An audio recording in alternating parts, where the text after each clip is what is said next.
So today I'm replacing the pump on the Eberspacher hydronic heater system.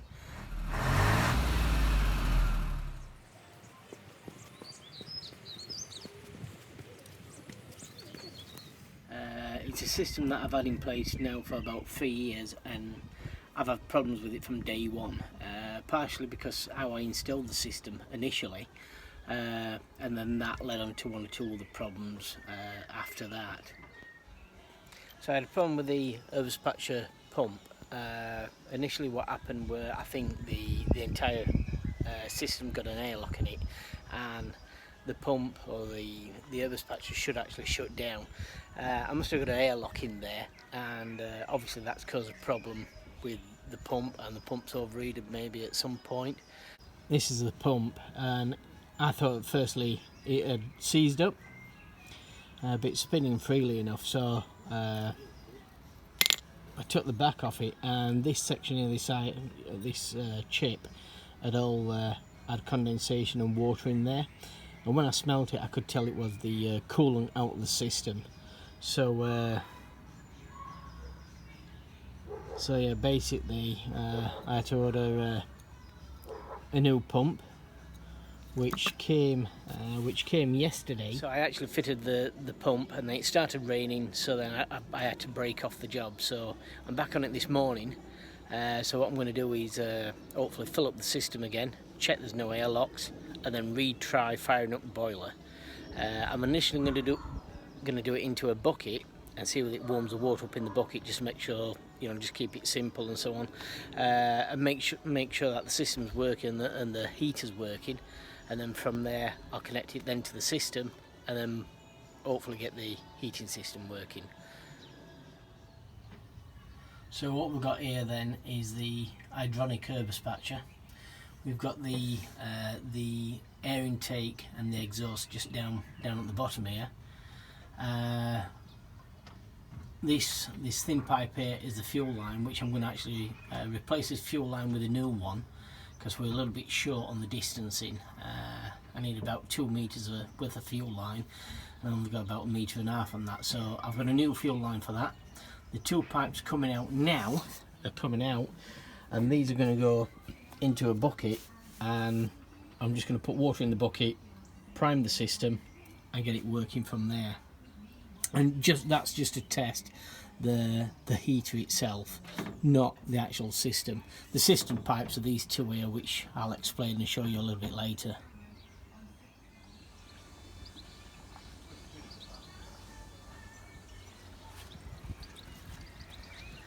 So I'm just priming the system now. So water's coming in straight out the tap, going through the Eberspacher and flowing into the bucket. And then what I'll do then is disconnect this, put this into the bucket, and then fire up the system, and then hopefully we should have hot water coming down into this bucket here. And like I said, that's just to test the Eberspacher. This is the controller for the Eberspacher, which I've got. Just basic controller. You can set the temperature. I've got this set so when it goes below 5 degrees the heating system will automatically kick in, and the Eberspacher will fire up and then obviously produce heat and warm up the camper. You can override this just by pressing this button, and you'll see you get a little flame just there, and that should start the Eberspacher. So let's go outside and check. It's working, Days.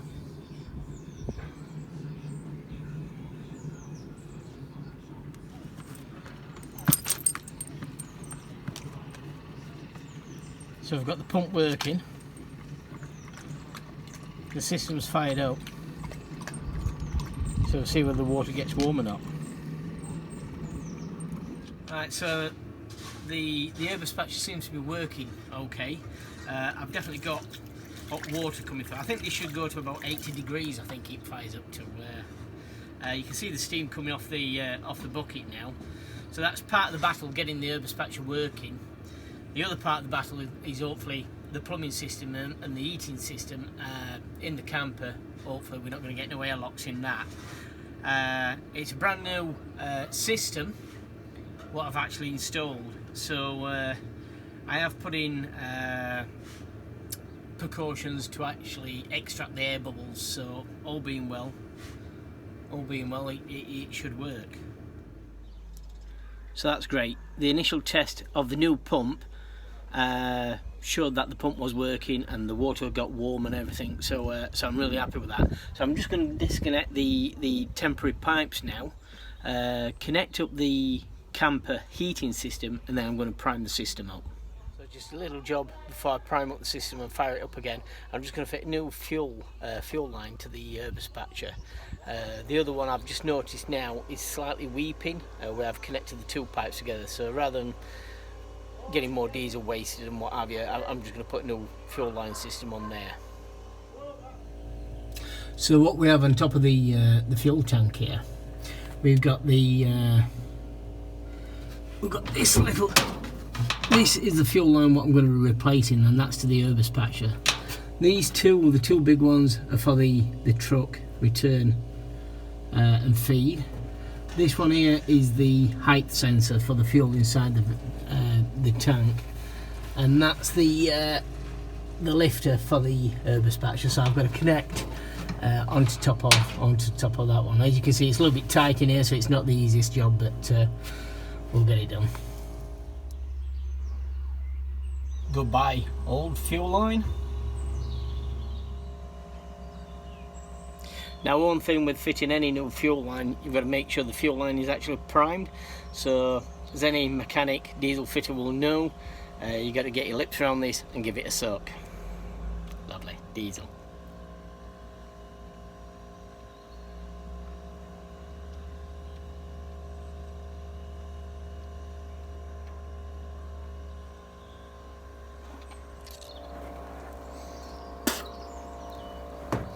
Now that actually weren't too bad. Yes, I've got diesel in the mouth, I've got diesel on my hands, and it's one of those things you don't want to suck too hard and get a complete mouthful, but yeah, you don't want to take too long sucking it there. So yeah, so basically the new line's on. I'm just going to Jubilee clip that on now, and then we're ready to prime the system. So those of you who aren't familiar with the Eberspacher system, how it works, it's basically like the system in your house. It's like your combi boiler. Diesel, fuel, gas comes in, sparks a flame, warms up the hot water, and the pump pumps it around your house, and this is exactly the same. So what I've got here is this is a drain off valve, a bit like you would have in your house, but I actually use this for filling up the system, and I'll explain that very shortly.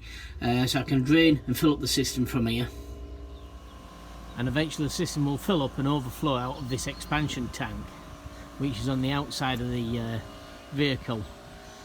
So yeah, just for topping up purposes I top up there, but for filling up I use the drain off valve. One thing I'll point out is the heating system is primarily for heating up the living quarters. It doesn't actually warm up the cab or anything like that. So it's only just for heating the living space. However, the hot water pipes do actually pass through the hot water tank, a bit like a coil. So as the hot water is passing through the hot water tank, it actually warms up the hot water, what we use for showers and washing and so on. So the reason I have for filling up the system from the drain off valve is because I can use a set of mould grips here. This is the flow and return pipe. I can actually clamp one of the pipes and send the water totally, around one way around the system, and then change the grips over and then send it the other way. So I'm hopefully eliminating any airlocks, and like I said, the water will actually come out from the expansion tank up above.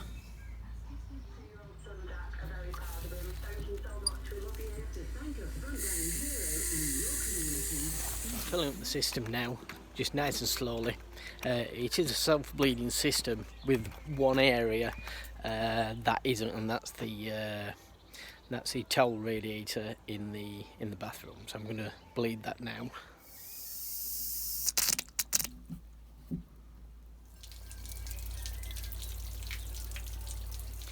So hopefully that's the system fully filled back up with water. But I am going to change the mole grip again and put it on the other side just to make sure, you know, I'm forcing all the airlocks out of it.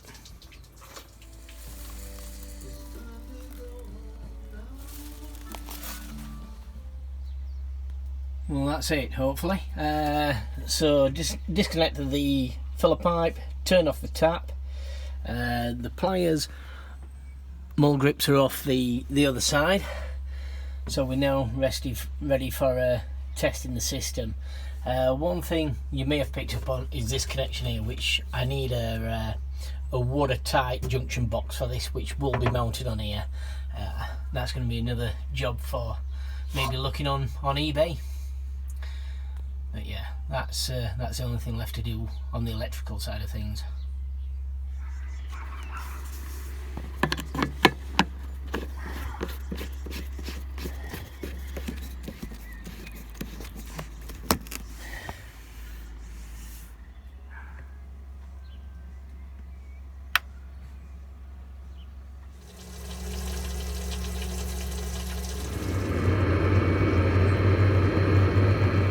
So the system now's firing up. I can hear the pump running. Right, didn't work at first. I still had some air in the system, and what we have here, I've got a couple of these automatic bleeding valves, but what you got to do is make sure that the top, the nipple on the top, is actually unscrewed for the air to come out, which I didn't realise that. So I've done those, fired the system back up, and now the pipes are getting hot. So this is the flow and return. Just behind this cupboard just here, we've got the hot water cylinder. So to get to this hot water cylinder, these shelves, the cupboards come out easy enough, and then there's just about 4 screws, and then this panel comes out, and then you can get to the cylinder for servicing. But yeah, touch wood, everything's working. These are the bottle valves what I've got on the system. I've got 2 at either side of the camper, just basically capture any air. Now I thought these were automatic, and I'm still a little bit unsure about them. So air was actually trapped in the system until I released this nipple, and then air came out. So what I'm going to ask is, do we leave this open, or do you lock that down, or what? I don't know. But yeah, I'm going to have to do some research on these. But yeah, once we opened the valve, the air came out and we got circulation, and everything's fine now. So yeah, very good. So again guys, if you have enjoyed this video, please like and subscribe. There's more material coming, and it's just a case of getting around to it, processing it, and get it on the internet here. So thanks very much for watching, and see you soon.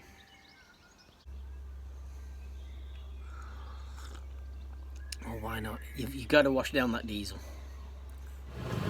I can hear the pump running, so I'm hoping it's going all right. I can feel, ow!